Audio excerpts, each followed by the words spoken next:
kii di Ousmane Sonko nekk fële sa cité kër Gorgui ñii di ay farandoom jàpp na rek ba tey ab séquestration bu métti las ka teg fële sa cité kër Gorgui ay farandoom nag ñu si bëri jàpp na na rek jaay doole rek moom la ne def ki nga xam ne moom moo di Ousmane Sonko daat koy tëj ab prison fële sa cité kër Gorgui kenn du dugg kenn du génn ñi wéy di barricade fi nga xamante ne si ne moo di këram fële sa cité kër Gorgui ginnaaw ba verdict ba tàbbee ba léegi tan war kaa tëj ñaari at yi kaso ferme yu xamante ne si ne sa boobe le verdict sa la tàbbee kii di Adji Sarr ñu si ay fàttale rek ma nga tuumaloon ki xam ne moom moo di Ousmane Sonko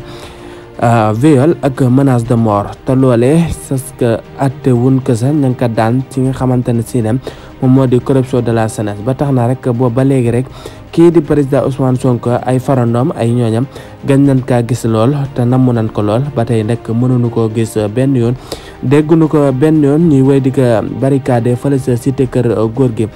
ñu si bëri nag ak kenn ku ne na nga ko gisee li nga xamante ne si na moom la ko teg jamono ji muy président Ousmane Sonko ab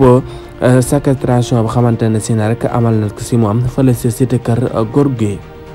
way leen tey abonné nag bu baax a baax tey partagé tey like vidéo bu baax a baax si seen chaîne bi di Buzz Total TV ngeen fi jot ay actualité saa su ne si seen chaîne bi.